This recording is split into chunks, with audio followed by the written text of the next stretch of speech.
Hey everybody, welcome back. This is episode 2 of our Mamta coverage. But if you haven't started this with the first episode, this isn't going to make sense. You need to start at the beginning, stop. Collaborate and listen in the name of love, or drop and roll. Pick one, but stop here. Start at 1. We'll meet you back here, okay? For the rest of us who have gone through all of the other videos, welcome back in, everyone. Back. And if you haven't watched our driving video, that's actually kind of like an extra supplement to this one. So up above, you can click on it. Highly recommend, and that's not because I'm biased. Kimberly did a great job driving to all of the locations that Mamta's husband was spotted, seen on video, Tesla tracked, cell phone pings. But you get a really good sense of his whereabouts, how long things took, what the places looked like. Yeah. Exactly. Yeah. So this episode, we are picking up from when Mamta disappeared. We're picking up on July the 29th, the last time anyone had any kind of interaction with her.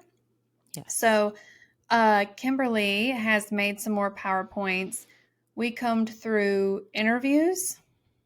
Not an English and longer interviews. Yes. Yeah. We're still doing that though. So we'll probably have extra videos just covering those interviews. Yeah, exactly. Yeah. She had a great group of people around her that cared about her so much. There was so much context put into what was happening in her life that kind of explained a little bit, don't you think, Kimberly?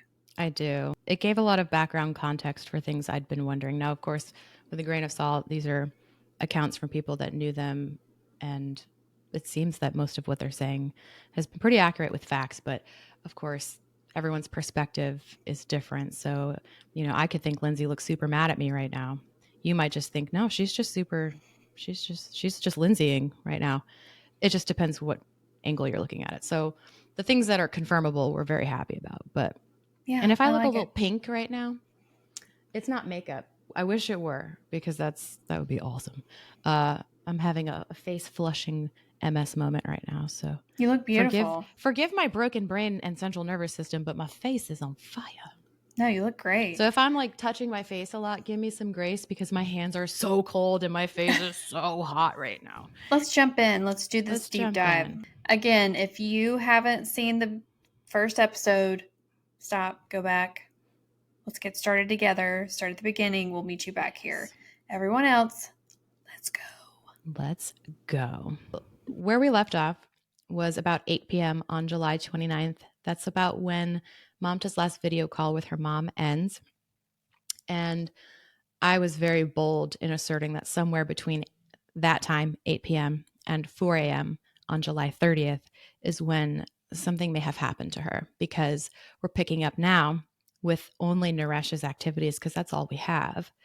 4:13 a.m., so about 8 hours later, he's Googling a diagram of a brain. And then about 17 minutes later, chicken farms near me. That's a red flag, Kim. It is. Hold on. Hang on. I'm double fisting the red flags today. You get 2 red flags on that. 2 red flags. And we're going to move quickly through this stuff. We don't want to hold you hostage for 2 hours. Okay, that doesn't look good. Chicken farms. Can't say there's a ton of them near me, and I live near them. But you can let your imagination do that work. I won't even comment on it because it's gross. 5:39 a.m., Mamta's mom calls for the first time without reaching her. There's no answer.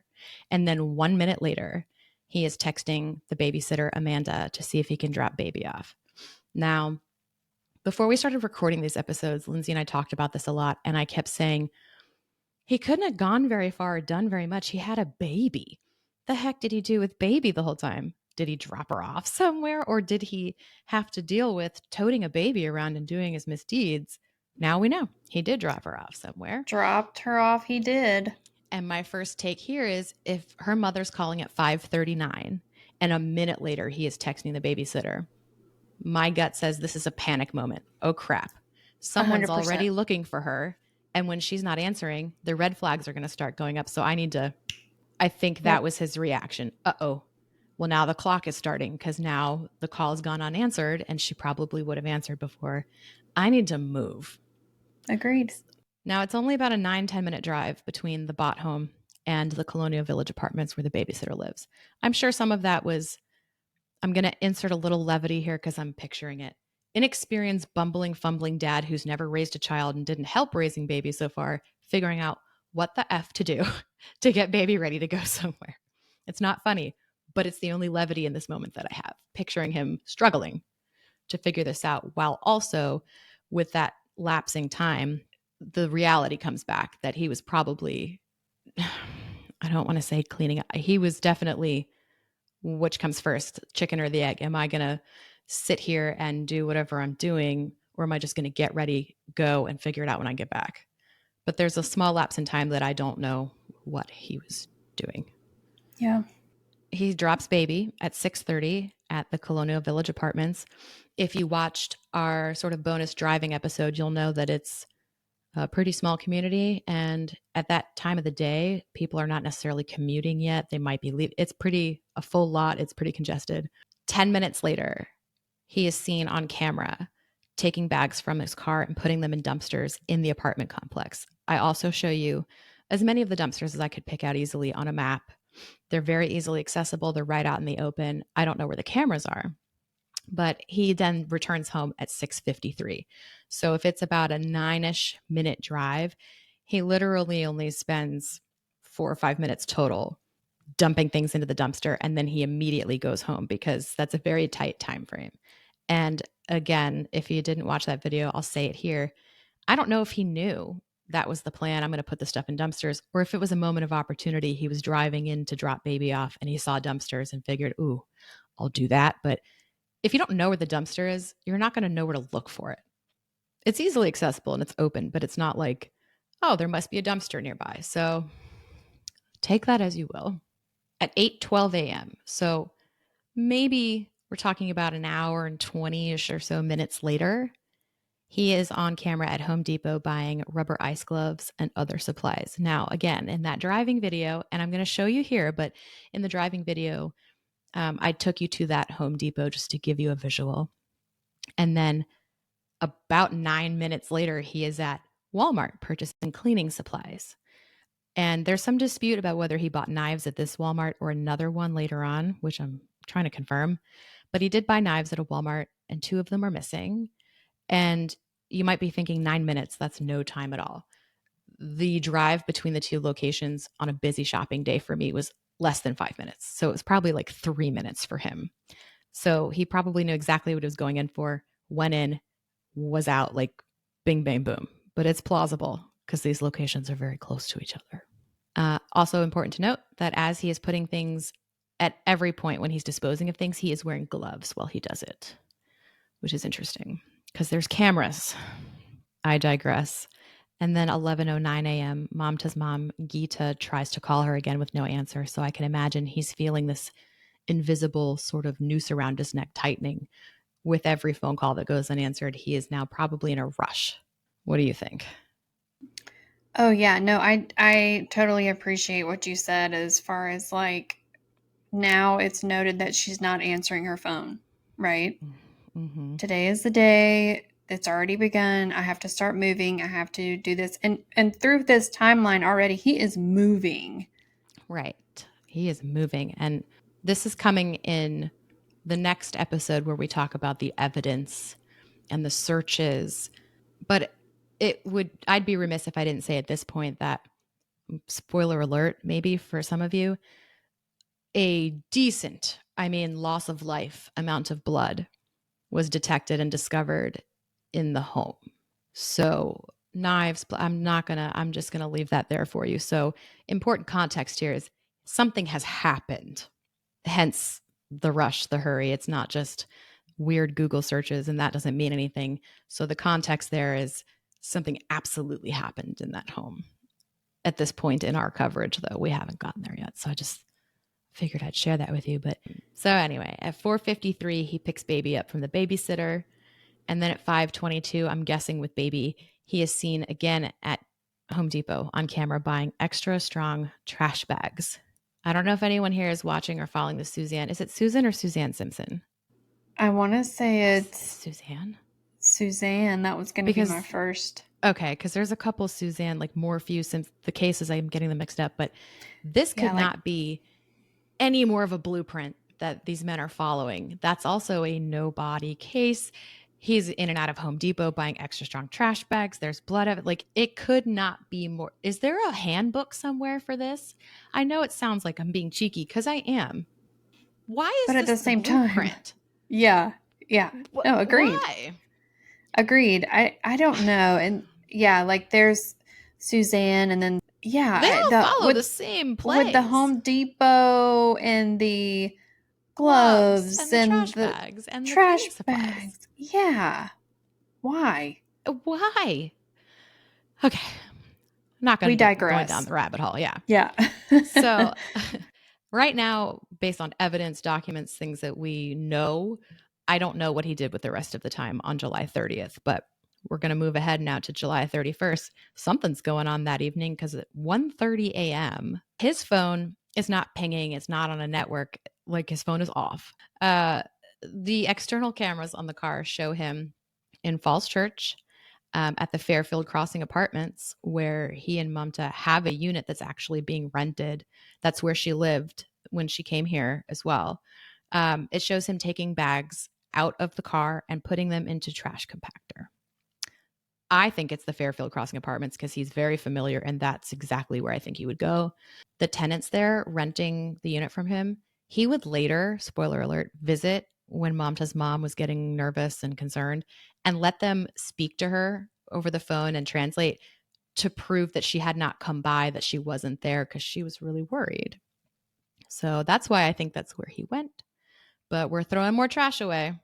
So clearly, in the hours between 5:22 and 1 a.m., he's doing something. Not too long, 7 hours and some change later, he's dropping baby again. And this time he drives slowly by the dumpster to look at it. He's caught on camera. Again, he's revisiting sites in the lapses in time, according to police, checking the dump sites of where he put things to see if they'd been collected yet. And then he eventually goes home. And this is where 11 a.m. to 12, 150 gallons of water. Another spoiler alert, they will, in their investigation, remove the tub entirely from the home and check the pipes, the caulking. There's evidence there. So he was clearly doing something. Yeah. This is where I'm not clear about the 2 Walmart location debacle, like the Pam Pan dilemma. Yeah. Um, Yeah. he's on camera at 1:47 buying more cleaning supplies at Walmart. One news source said this was in Prince William County. And if that's the case, I thought I remembered seeing someone reporting from it. It's down the street. I'll gladly go to that Walmart and check it out for you guys. I go there all the time. It would make sense. It's right by his house. But again, he went to the Walmart in Loudon half an hour away, so he could have been back at that one. I don't know. But he's back buying cleaning supplies, which would later be exhausted, emptied, and clearly used when the police come to the house. He picks baby up at 5:30, disposes of more bags with gloved hands into the dumpster, but he doesn't actually pick baby up yet. He just goes to the dumpster. He comes back at 7 to pick baby up, and she says that he was nervous. He was looking around a lot. Yeah, no, it's a lot, but he's also moving pretty quickly. Like He is. he's doing things with a purpose, right? Like he's trying to like already throw people off of whatever scent is starting to develop, wondering people are like, "Where have you talked to her? Where is she?" Yeah. So the 31st, I don't know, other than maybe her mom, that there were any like raised eyebrows because she had not yet missed any days of work. She had not missed part of her routines other than talking to her mom, which was routine. But Do you at think this the point, babysitter may have asked where Mamta was? I don't know. And that's a good question. I wonder how often he actually interacted with her. Interacted. Obviously, he Yeah. had her number. He had clearly been in contact with her before, but Right. seeing that Mamta was primarily not stuck, because no one is stuck with a baby, but stuck because he didn't really act in any supportive way, caring for the logistics and the needs of the child. It was almost like a leveraging tool for him. Yeah. I wonder if she thought it was weird that he was texting her, especially in the like wee hours of the morning. Yeah. It's a good question. Hopefully, when I sit through all of this trial, there will be an answer. I'm sure she will be a witness. There's no way she's not going to be a witness, but Well, maybe you can track her down and ask her questions. Maybe we can have her on after the trial. If she's willing, if she wants to. If not, when that's she's okay. allowed to. I'm sure now it would be a very poor decision before the trial. But so just for a visual here, like I said before, it's only about 9 minutes from A to B from their home to her house. And as the crow flies, it doesn't look like a long stretch. And it's not. I drove it just to see myself. And again, on a busy Sunday, it only took me about 7 minutes. Also worth noting, because he goes back and forth a lot, from the babysitter's house to the Home Depot, I didn't put Walmart too. They're like down the street from each other. It's about the same distance, about 28 minutes, which turned out to be accurate. I drove it myself. And then the distance from Home Depot and Walmart. It helps kind of put some color to, okay, here's where he went point A to B. Maybe just for you visual people that want to see, oh, it's 9 minutes. What does that mean? Well, this is what it means. I tried to put questions, observations, red flags in between these sections so that we would not forget any of the things going on here. I eventually stopped doing that because there were too many. So we don't have to talk through all of these, but I think, Lindsay, we did speak to some of these already. So my assumption is that between 8 and 4:15, 4:13, that's when the big M word probably happens. But I'd venture to guess it was closer to 4 a.m., that time frame, that end of the time frame, given how those Google searches start. There's probably more technical evidence, but that was relevant for the probable cause affidavit, probably. But it seems like I would probably not wait 8 hours to start Googling, well, hell, what's the diagram of a brain? I'd probably do that as soon as something happens, like, okay, why I need this, I don't know, but what does a brain look like? So that's why my guess is that this happened like in the early hours of the 30th. Yeah, unless he did something to her and was trying to resuscitate her or was thinking that she wasn't gone. I don't know. All I see in my head is Scott Peterson eating his pizza with his milk, doing his laundry. Like, I'll just wait. I don't know. But you had an interesting question, though, when we were talking earlier about the brain diagram, or an interesting observation. Why? Yeah. So, putting all of this together for you guys, Kimberly and I were kind of discussing like what we were going to go through and show you. And my thought is, if he had hurt her and did something to her head, if somehow he was thinking, oh, well, if a brain looks a certain way, could that possibly maybe look like an accident?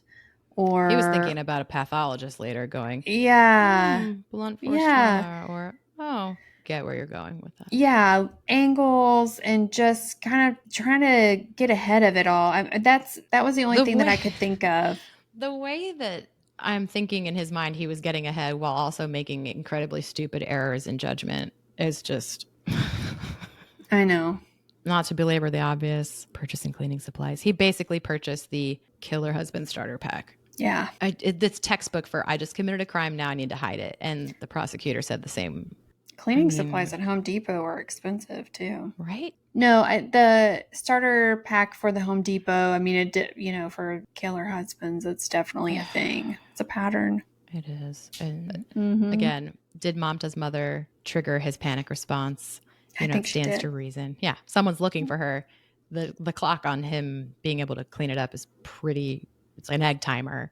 And he calls the babysitter literally within 60 seconds of missing that call, or of Mamta missing that call. I'm assuming he's clearly got her phone. You'll find out why in a minute, but... Do you think her body there was making him uncomfortable? It's possible. And that's why he was kind of just... I'm going to quote Uncle Rex here from the Rex episode. You have to be in the mindset of an absolute psychopath to understand how psychopaths think. I have no idea. Maybe it's a good thing that I have no idea, but I know it would make me incredibly uncomfortable. We touched on a little bit of these too. So some of these red flags are no longer really, we've sort of talked about them already, but August 1st is important. August 1st is where I think the vice really starts tightening around him, because Mamta is a no-call, no-show at work at the hospital in Manassas, and that is very unusual. Her coworkers and her colleagues also know that she has a DV situation at home and had counseled her in the past and tried to offer her resources. So no call, no show. You have to know how concerned they were. Honestly, if I don't call or show for work for one day, my boss might be like, that's weird. I'll leave a message, try her again tomorrow.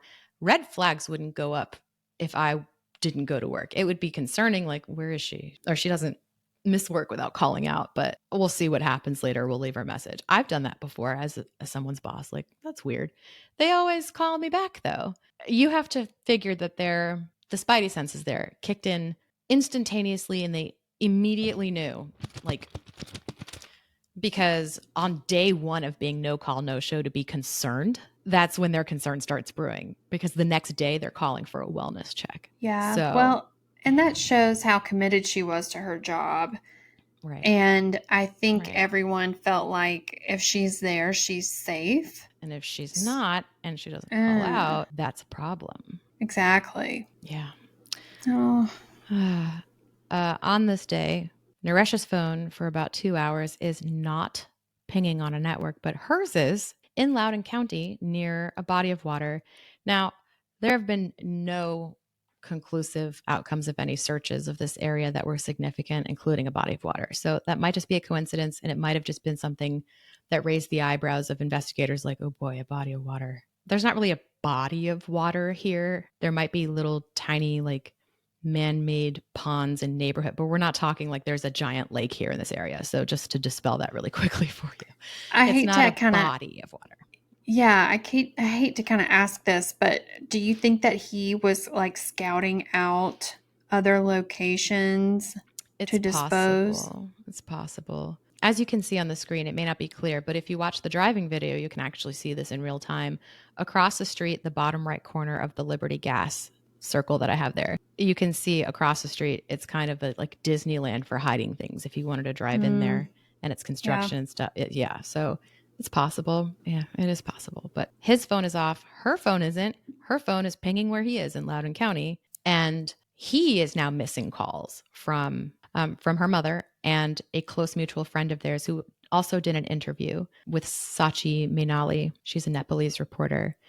She's one of the really detailed interviews that it was almost 5 hours long, and it wasn't in English. Thank you to whoever translated that. I know she gave credit, but right now the name is escaping me.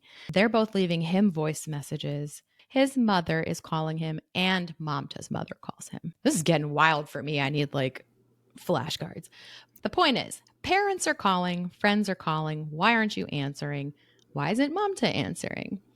And they both wanted to know why they could not reach him. He later tells them the next day, my bad, I don't always have my phone. I'm a busy man taking care of a baby, which also raises other questions. But we're still on August 1st. Let's stay here. He has now disposed of trash in Loudoun County, Fairfax County, Manassas Park, which is Prince William County, Falls Church. He also uses his credit card at a cafe attached to a Liberty gas station, which is on Little River Turnpike, where he's also seen visibly limping, removing things from his car and putting them into the clothing donation bin in front of the Liberty gas station. Police will later find evidence from that bin and recover it. He does go back a few times to check and see if it's been picked up, as he did with other dump sites. But so his credit card, her phone, same place. Why is his phone offline? No clue. If he is really trying to cover ass, he's not doing a great job by having her. Just, this is one of those it's getting sloppy moments where it's like, how can you expect? Okay, sure. But at this point, nobody has really approached him yet. It's just inner circle people like, what's going on? Why aren't you answering? Where's Mamta? Nobody has really gotten in his way yet, so to speak. Please go watch the driving video. Some of these locations, at least visually, will make more sense to you. But yes, please go watch that. So that's August 1st. Red flags. Yeah. Red flags. Her noticeable absence is immediate. First time, no call, no show, something's wrong. This is going to trigger quick attention to him, which he didn't plan for, given all the inconsistencies we're about to talk about. Yeah. Why does he have her cell phone and not his? Was he going to dispose of it and he forgot? I fail to. Was this a foolish effort? Was it to make an attempt to make it seem like Mamta was in Loudoun? If that's the case, the careful preparation is useless. If he used his own credit card in the same location, it just again, so close to being a good idea. The clothing donation bin, I'm not giving him credit like I'm admiring his work, because this is absolutely disgusting, but I would never have thought about that at all. No. Was this an opportunity moment where he drives by the area a lot and he knew, hey, this Liberty gas station has a cafe? If you watch the driving video, I talk about this for a minute. Who's eating at a gas station cafe that's so good they make a point to go there? I don't think anybody does that. Maybe there are people. I did not go inside because I had Yeah. a lot of ick. I felt very just overcome with, I can't describe the feeling being at that gas station, because I went there and I show it to you. I show you the donation bin. Not that it's the same exact one. I'm sure they replaced it when the police took it. But still, it's I heavy. felt the hair on the back of my neck stand up just standing there, and I couldn't get the hell out of that gas station quick enough after I gave you guys a quick like panoramic view, because I felt heavy. I felt a very weird, eerie sense of not belonging there and needing to get the hell out of there. So, yeah. Also, temperatures at this point are between 90 and 100 degrees, closer to 100. It's humid and disgusting here at this point in the summer. Even if, let's just say, he got away with this little dump site, the human decomposition or biological materials would have begun to smell and become noticeable. That's probably why he kept going back to check, not to mention just wanting to make sure your little secrets are gone. But it's hot as hell. It would have caused a big problem. It blows my mind that we're talking about this and a human being is missing. And this genius is the, like, I'm trying not to I'm trying not to react to him and the things he did as viscerally as I am right now. So I need to take a chill pill, but it just, well, we try to be sloppiness. objective, right? Yeah, like, but this is sloppy. but it's sloppy. And the thing is like, Kimberly and I were talking about this. We were watching a stream on a different case, and one of the attorneys was like, I'm an attorney, I'm not a magician. I can't just make things go away. I think this is one of those, going to be one of those trials where it's like, you just can't explain everything off to the point where he's not guilty. However, we are opening to listening to what he has to say. I am. Just from what we already know, if it looks like a duck and quacks like a duck, it's a duck. God forbid anything happens to me. I hope someone has the respect for me to make sure nobody, like, at least cover your tracks. And gosh, let me make something very clear. If something happens to you, I'm putting on my shoes and I'm going to find said person, and it will not be a very good day for them. She will. And if you ever went missing, they wouldn't have time to figure it out. I would be crawling up their ass and working their mouth like a sock puppet if I need to, but it wouldn't take me long to figure it out. The only reason I watch the movie Taken is to hear Liam Neeson say my name over and over again. But I have a very particular set of skills. I will find someone. The acronym CIA, FBI, they got nothing on me with determination. And if you piss me off enough, there's no 3-letter organization that can overcome the two people on this podcast. Let's just put that out there. Anyway, it's not a gimmick. Weird. Don't try it and don't find out. No. I think this is why we're both so passionate about this, though, because it's like, this is just so stupid. It's so stupid, and Mamta deserved so much better. So much better. The carelessness, you know what? I'm going to keep on keeping on. Let's do it. Let's keep going. Second. Here's where it gets a little real and it starts becoming quite a ride here. It only takes one day of missed work for her very astute colleagues to call the police for a wellness check. God bless your hearts. I thank you, by the way, for only allowing him like a whole maybe 36-hour head start, because God only knows if they had not done that, how much of a lead he would have had on police, allegedly. I'm going to keep saying allegedly, but clearly he's up to something. So screw allegedly. He's up to something, and it's his wife. He is suspect number one regardless, and he is not giving himself a lot of breaks here. Thank you, coworkers, all of you, however many of you were like, we need to check on her, because they do. They send the police. This falls under see something, say something. Sorry, I didn't mean to interrupt you, but I interrupt you all the time, Lindsay. You can interrupt me anytime you want to. It's fine. We just get this is, again, we talk about the water cooler talk where people just get really anxious and are like, yes, and totally agreeable. But this is the piece of the see something, say something, and they cared about Mamta. They knew what was happening, and they wanted to contact someone that could go see what was going on. Yeah, I think here is where people in the community have mixed feelings on how the police handled this wellness check. A lot of criticism, some of it not terrible criticism. Why didn't they, first of all, confirm who he was. I don't, I have to watch this again. I'm not going to make you all watch this. It's about 11 minutes long, but I don't know if they said, are you the husband? I don't know if they confirmed that. But also, I still think that at this point, what were they going to do if he's got what seems like a pretty reasonable explanation? Well, she's not missing. She's fine. She's just not here. He gives a whopper of a tale in this body cam interview. This is where the changing stories that he gives start wildly coming out of his mouth. I mean, he can't shut up. He must be a nervous Nelly because he is talking before they're not even asking him questions anymore. And he's still giving them backstory and context and changing the story in 11 minutes. It's incredible to watch. But he did not know how to put a lid on it. So he made himself very concerning from Jump Street, if you ask me. But yeah, they go to the house. This is also the same day that the basement tenants that the Bhatts have living in their home say that Naresh approached them for assistance. Hey, I need a hand. Can you help me move the bed in my master bedroom? It's not suspicious at all, not even a little. And we can talk more about the body cam, but I'll cover these bullets real quick. He's also starting to miss voice messages from his mother again. He finally texts the friend who calls him in return, like, finally.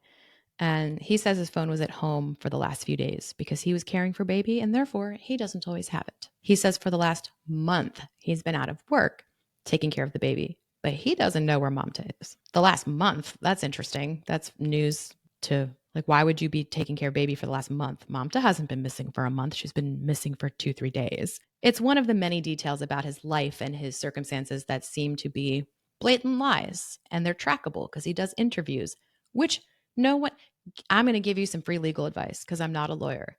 When your spouse disappears, don't give random interviews. Even if you're innocent, shut up. Say nothing. You should be out there full force, find my person, bring my but stop giving interviews. Have you not seen news stories? You're going to dig yourself an unintended hole. That's why lawyers, even for innocent people, you get arrested. You say, I want a lawyer. You can be innocent as the day you were born. Protect yourself with a lawyer before you say anything because you can unintentionally get yourself in trouble. He's given interviews. I know. It I makes me know. angry, and I'm just like, Okay, so everybody, feel free to hit pause and watch this body cam interview. Find me a chill pill while you're watching it. Yeah, Clearly, I need we'll take a short siesta and get Kimberly all set up.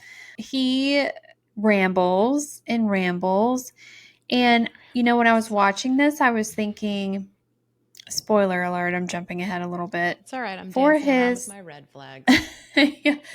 For his trial, he wants an interpreter. And I'm wondering if they are going to use some of this body cam interview to be like, he didn't fully understand what you were asking. Clearly, he needs an interpreter. They might, because they've already tried to file several motions about the probable cause affidavit, the criminal complaint that was used to arrest him. They tried to have it thrown out. That got quashed. So no worries about that. But one of the reasons that they are asserting that the criminal complaint was filed with not false information, but it was exaggerated and twisted. This is an opinion moment. I don't think it was. The police visit his home at 3:15 on the 2nd for the very first time. They're doing a wellness check. This is what the prosecution says about this, that he declined to report her as missing. The argument was he didn't refuse. Refuse and decline are not synonyms, though. Let's remember that, though. Right. I wouldn't have filed a missing report either. Let's pretend like this was a real, she's not actually missing. She is somewhere and he knows. Why would I need to file a missing persons report? But he tells the police, this is the first story of many, that she left voluntarily, destroyed her phone, and there's multiple phones, and they have all these phones, and went to see family in Texas or New York. Very quickly says, no, she went to New York to see her sister. She doesn't have a sister in New York. They're separating, they're getting divorced, they're selling their home. And so she just decided, no, I'm going to be irresponsible. He basically paints her as an irresponsible, flippant mother who is saddling him with his baby and just off gallivanting because she's so close to getting what she wants. She's divorcing him. She does not care. He's painting her in this very cavalier middle finger kind of way, like, no, she just left me. But he does say she left voluntarily. And he last saw her on Wednesday, which would have been the 31st, July 31st. They had dinner together. His attorney will later say this is inaccurate. He didn't decline to report her missing. He told them she left voluntarily, and they advised him to contact them on a certain day if she had not returned and he was concerned about her. So you be the judge, watch the body cam interview. Did he refuse to file a report, or did they suggest, hey, okay, you don't have to do that then? I know what I think. I won't spoil it for you though. You watch this interview. It'll be linked in the description of this episode. So watch the interview and see for yourselves if you think this is derailing pretty quickly. Lindsay, what do you think? Well, so the body cam interview that I watched, it picked up, like, it didn't show them like walking to the door, knocking on the Okay, so door. this is the extended version. This is the extent. Okay, so I didn't see them ask like, "What's your name? Who are you?" Blah blah Oh, blah. they start with, we're looking for Mamta Bhatt. Is she here? Okay. Yeah. And I did see where he's like, she's got 3 different phone numbers, but I only have one. And I talked to her sister and blah, blah, blah. And the police is like, well, can Give I me your have her number. phone number? And he said, he starts like looking through his phone and he's like, Oh, see, it's on shucks. Facebook Messenger. I don't have you it. know? And it's like, okay. I don't know. I'm more of, and I don't know the law when it comes to stuff like this. I don't know how long you have to wait or what you can and can't do in these certain situations, but I'm more of a hold the person's feet to the fire. So I would have been like, well, call her. Yeah. We'll stand here and wait. Right. Can And they do then, that? I don't know. you can go in circles with that though. If he can't Right. reach her and he's calling her phone, he could easily say, well, she's not going to take my calls. And she's not going Yeah. to answer unknown numbers. She'll think it's me. I can see how Yeah. that would turn into it. Yeah. I Yeah. did pick out something from this interview though that concerns me.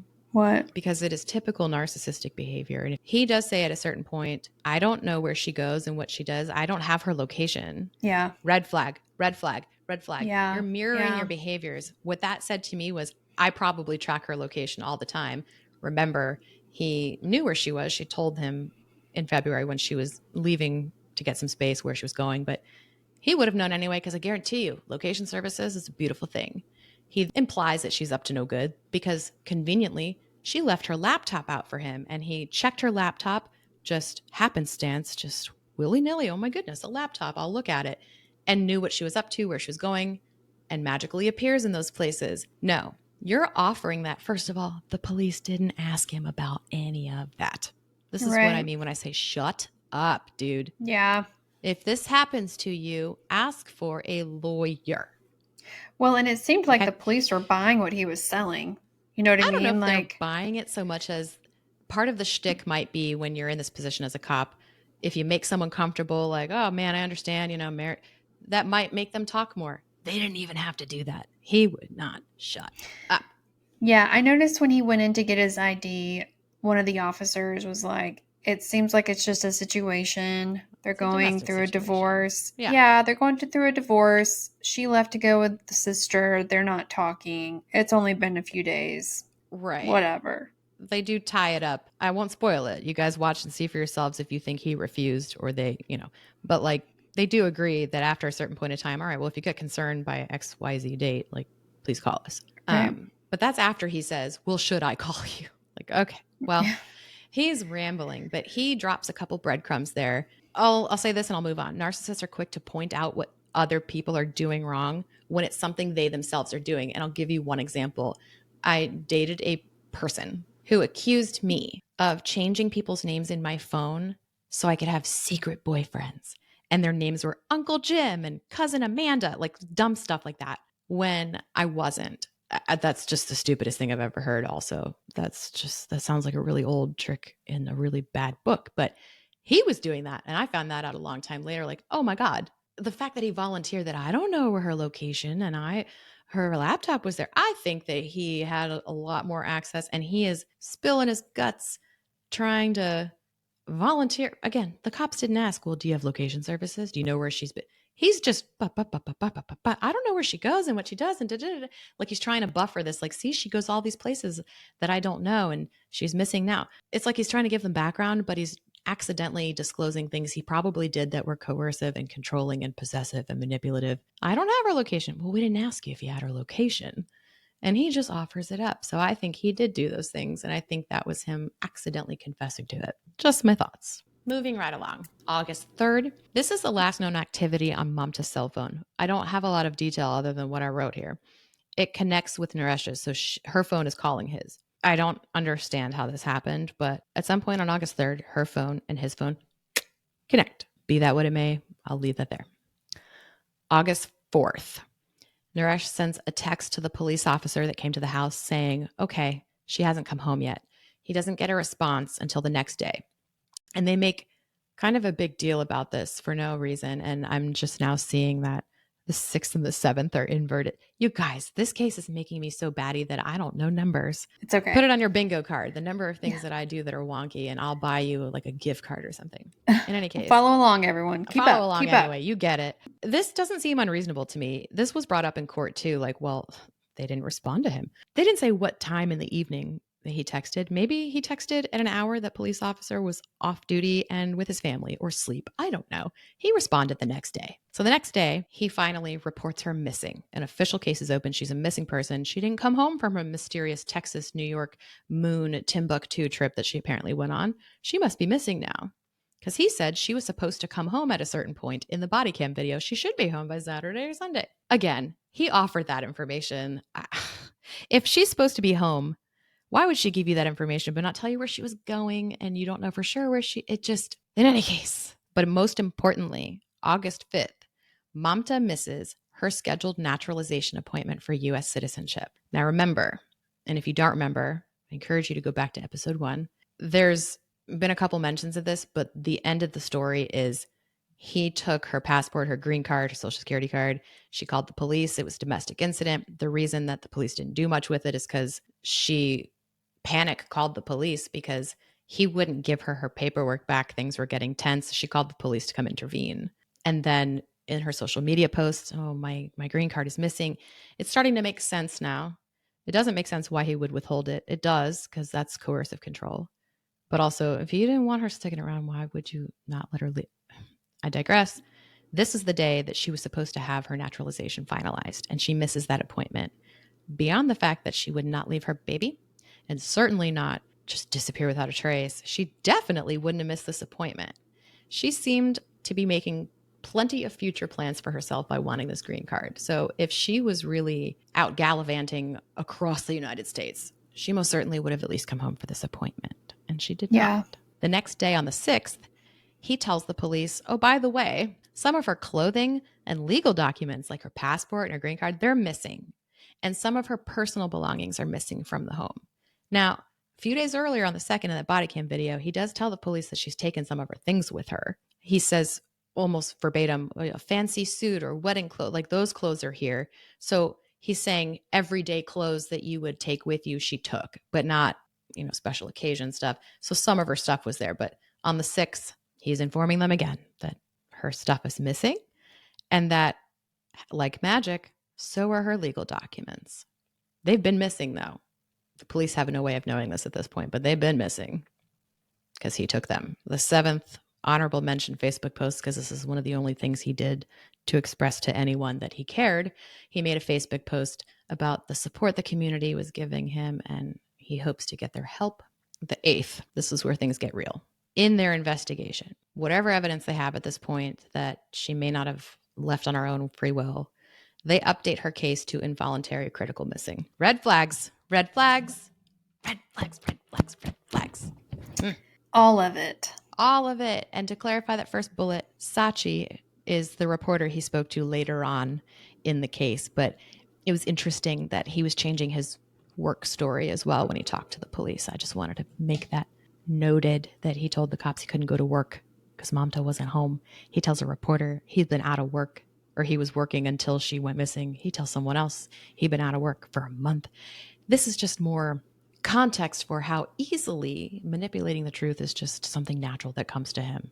And he clearly doesn't remember the lies. When you tell so many and you can't remember them, that's kind of the problem with lies. But what are your thoughts? Well, I will, first of all, give props to Sachi because she does not mince words. No, she's a great reporter. She's a good She's interviewer. she's a great interviewer. She kind of asks the uncomfortable questions, says the uncomfortable things because it's what people want to know, you Right. know? Right. And so, going along with that, I think that it doesn't take a rocket scientist to start seeing the inconsistencies of he's telling the police one thing, his whereabouts say something else. I mean, all of the he is not keeping up with his story. Those are my red flags and questions. Well, you can go down so many rabbit holes and have so many different discussions on things that he said, how he reacted, what happened. We're already almost an hour in and we're just a little over a week from the disappearance. It's a lot. It's a lot. You can tell how infuriated I'm getting doing this, that I'm missing bullet points. I'm missing things. Kimberly's like on the keyboard. When I'm onto something, I'm onto it until you get me off of it. So the girl's a bloodhound. I am. She won't give up. BS from a mile away too. Yeah, she could. Of note, I just stuck it on here since work seems to be coming up a lot for him. He did work for General Dynamics Information Technology. Doesn't state when, but his work records and hers have been subpoenaed, so we're going to find out more on that. But something that plays into this for me, I think, is the fact that the February police visit, we talked about this a little, Lindsay, offline, because he had a security clearance. He might have just added one more thing to the list of reasons he was angry with Mamta, because he eventually gets suspended from his job because any kind of police activity is no bueno. So she probably inadvertently too tipped that scale for him, and he was like, great. Yeah, so when you have certain jobs working at certain places, if the police get called on you or something you're a part of, the place of work has to also investigate what happened, and you're suspended until they say that you can come back. This is where the case starts building a lot of momentum. Between the 5th and the 8th, the community is becoming aware. The local community still coalesces, very, very much so online. Information sharing, tips, coordinating volunteer efforts. I thought it was important to mention here. A, this is the updated missing poster for Mamta. And B, Naresh does not participate in any of these searches or volunteer efforts. In fact, he is almost not seen in public at all with the community after this point in time. In fact, he calls into a rally instead of going to the rally for Mamta, and basically on speakerphone was like pep talking the crowd. Scott Peterson, Ben Affleck, Gone Girl. Come on, man. I know. It screams, I did something, but I'll breeze through this quickly because we're going to have more content on this. Oh, yeah. This is where the unraveling begins in public fashion. WUSA 9, Katie Lusso, she catches him outside the police department. He'd been there for hours. He refused to be on camera, but he did speak to her, and she has the audio. He wants the world to know, in short, I am suffering. That day, he also skips a Mamta rally, opting to literally phone it in. The 14th begins some more bizarre interactions. He kind of clashed with angry people outside of the police department. He also starts ghosting Newsweek, who's trying to call him for telephone interviews. By the way, the same reporter, Katie, also speaks to him at his home on the 14th. You can get that video linked below. It's also visually here. And things get weird from here. The 15th of August, the police go to his home, probably to follow up, but we don't know. It's in disarray. His travel documents and baby's travel documents are visibly laid out when the police they can see them. Suitcases are packed. Clothes are missing from hangers. The place is a mess. And he tells the police, well, I'm taking baby to Nepal. If I were the police, now I don't know. Okay. I don't know what they did or didn't do or what happened behind closed doors from the DA's. I don't know. That would have been my whoa, we need to stop him from doing that moment because this is an open investigation. What if he's trying to flee? I don't know what their reaction was. Don't worry. This comes to a head quickly, but the 15th would have given me a heart attack if I was in law enforcement. Excuse me? You're doing what? Going where? Your wife is missing. You're going to take your baby, her baby, move her out of the country. You don't see what's wrong with this picture? I thought she was coming back. He also tells them that he's planning to sell the house because he needs money. You're going to sell the house. You're going to move your baby. But your wife is totally fine. She's just out gallivanting, do whatever it is gallivanters do. Then why would you sell their life out from under them if they could come back? Because he knew she wasn't coming back.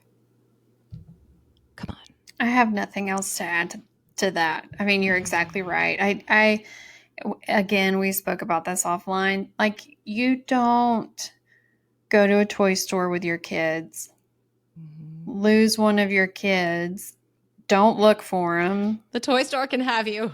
Like, you give into the toy store and you just leave, and people are like, "Aren't you going to look for your kid?" Oh, Nah.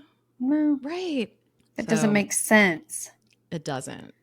And Sachi Manali, the reporter, kind of enters the conversation here formally. She starts doing interviews with a lot of the key people in this case. I will link them every time we mention them, don't worry. Mamta's mother, Geeta, and her elder brother, Mahesh, give an interview with her. It's one of the shorter ones. It's only slightly, maybe a bit over an hour. It's very enlightening. A lot of new perspectives on the relationship, a lot of background information on her relationship and how her part of this timeline sort of intersects with what we already know. So I won't give you a full recap. We'll probably do some episodes where we do that for you. But so that was very eye-opening. And then on the 17th, law enforcement asks if they can search his Tesla. I'm assuming he probably said yes to not, raise any of these, as if he was already not doing that. And then he promptly disables the data sharing option in the Tesla and sells it 2 days later to CarMax. Oh. I skipped right over the 18th, but you can see it. The day before that, Chatterbox gives an interview to Sachi where he provides more conflicting information that just... I'll say it again. Shut up. If this is ever you and you're innocent, if you're guilty, do what he did, because he'd get his ass busted really quickly. At this point, it's going to take all the evidence in the world. I'm still open to it. If his public defender drops bombshells, I'll be there for it. I don't want an innocent man going to jail. Period. No. Full stop. It's wrong. No. This does not scream innocent to me. And he's dumb enough to give interviews where he can't remember the lies he's already told. And then bookend that with car sale. Like, I know. I can't. He's trying to sell the house, and he sold the car to CarMax. They did recover the car. Obviously, we've been talking about Tesla data, so we got the car back. But yeah, let's talk money, because I know you and I just loved this conversation from before. On this day, Sachi also interviews Mandira, who we have referenced. This was the big interview from our 1.5 episode that gave us a lot of context about their relationship. And so please go check that one out. But right.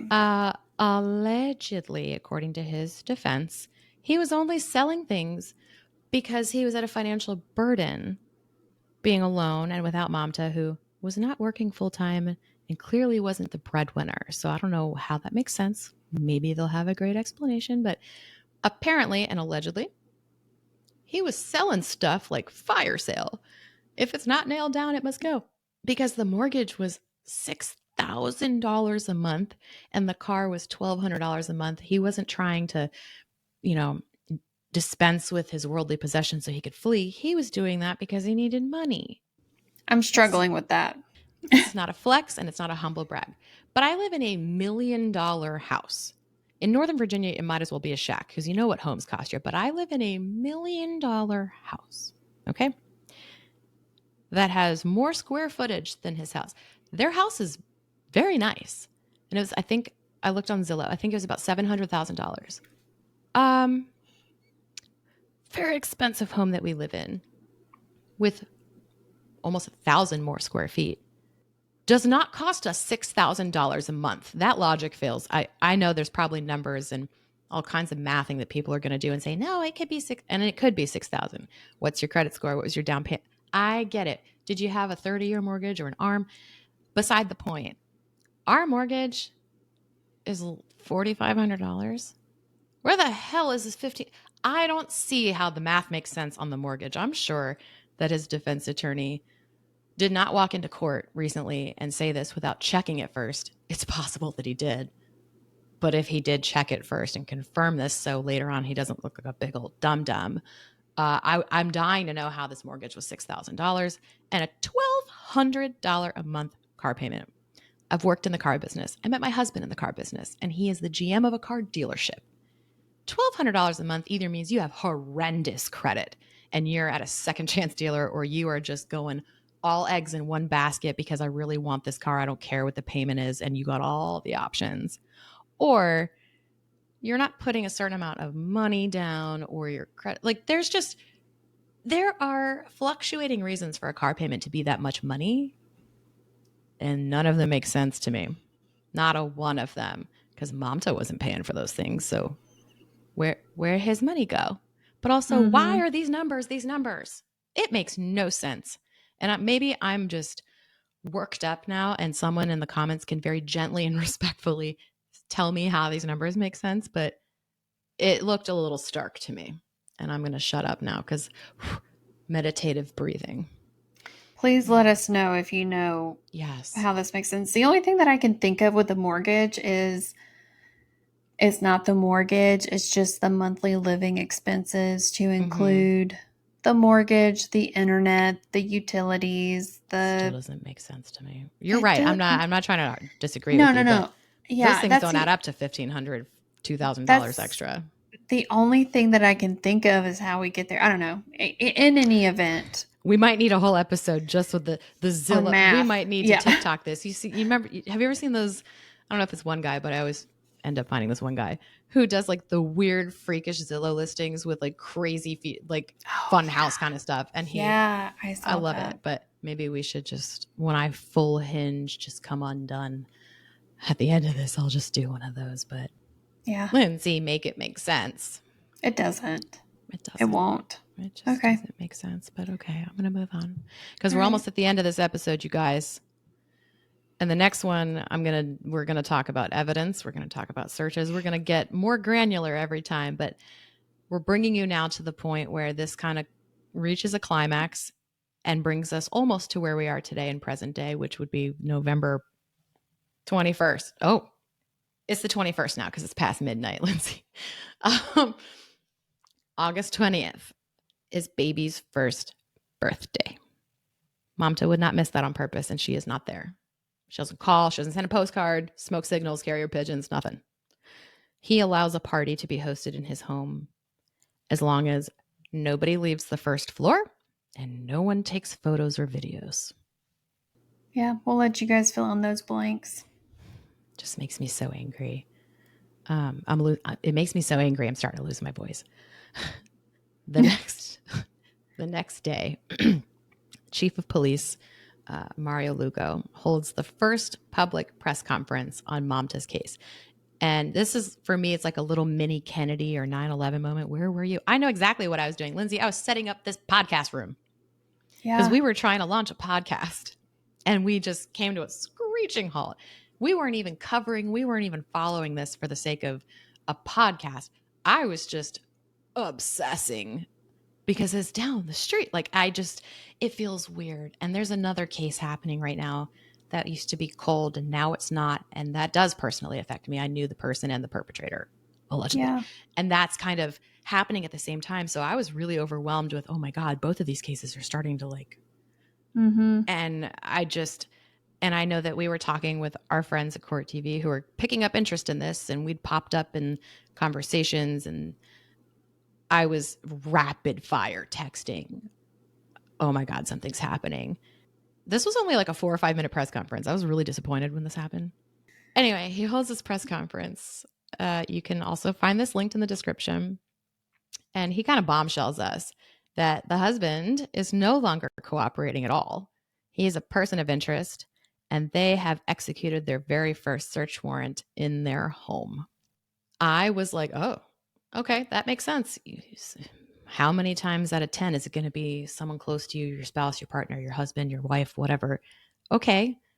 But I wasn't really aware of all the craziness going on in the 20 days that came before this until I started researching. And I don't know if you watched the press conference, Lindsay. I basically just gave you the too long didn't read. It's only 4 minutes long, but that's what he said.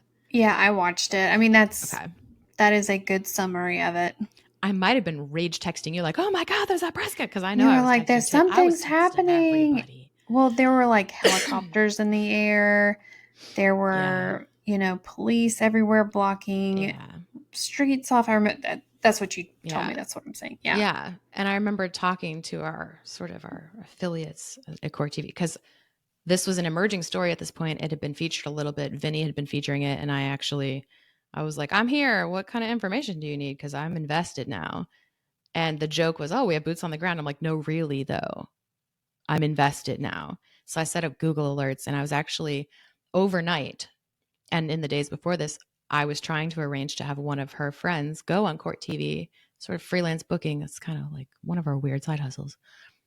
And I was trying to make progress getting a time for the next day for that to happen. And then the messages just stopped because the next day he was arrested and they unceremoniously walked him out of that house, perp walk, handcuffs, full view, middle of the day.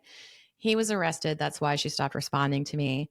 Baby is temporarily put in custody of Department of Social Services. She's not there anymore. She's with family now. But they arrested him the very next day after searching his home all night on a Class 6 felony of concealment or prohibition of concealment of a dead body.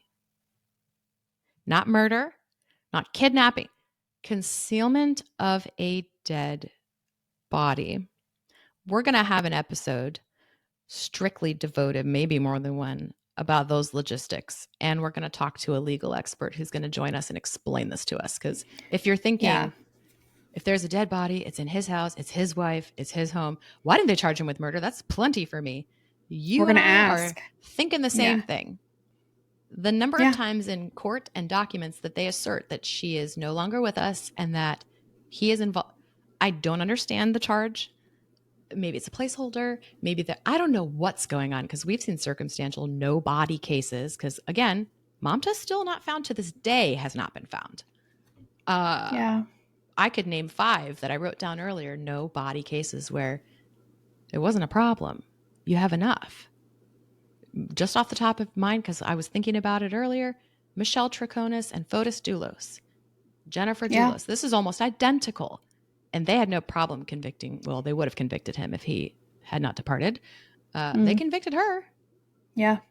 This blew my mind, but there was a collective gasp when he was arrested. I think a lot of people expected it, but also the charge was, what? Is there more? What do you mean? Yeah. It still confuses me. So that's sort of where we leave off. That's where we're gonna. I have one more, just a little quick visual here, but this brings us to really the climax of the series that we're doing so far.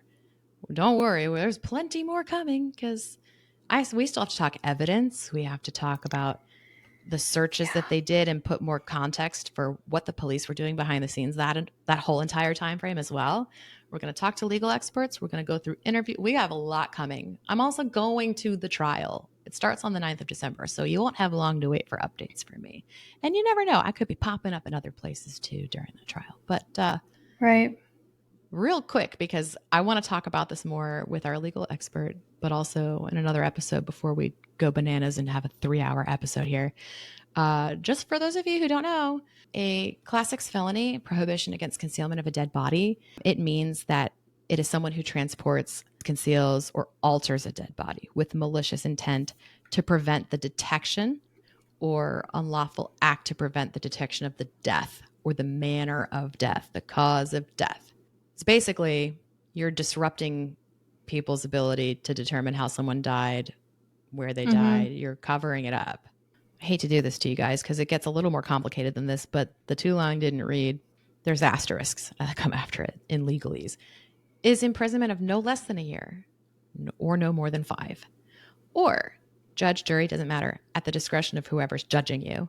You can go to jail for no more than 12 months and or both, get a fine of no more than $2,500. So prison and jail, again, words that are not synonyms. One is very different from the other. Yeah. This is almost a drop in the bucket. If you're hoping to get away with murder, this is basically it. Yeah. This is not basically it. I'm sure it's not, but yeah, this is just going to keep me up at night. But I did sneak a little picture of the part of the criminal complaint that there was evidence in the residence indicating the body was inside the residence and dragged out of the residence.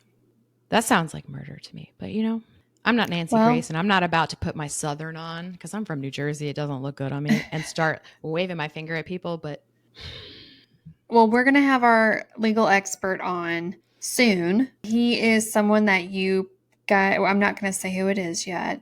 It's someone you guys probably know. And if you don't, you're getting to know him. You're going to get to know him.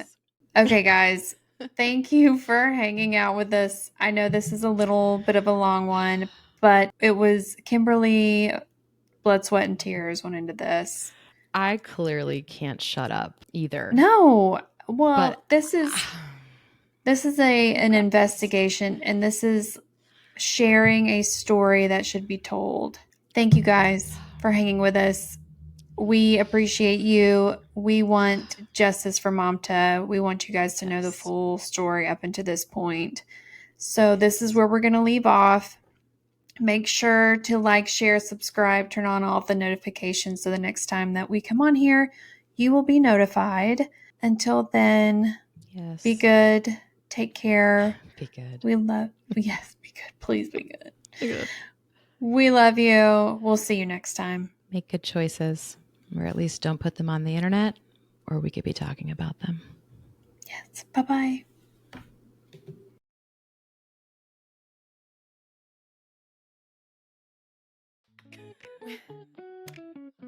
Start over.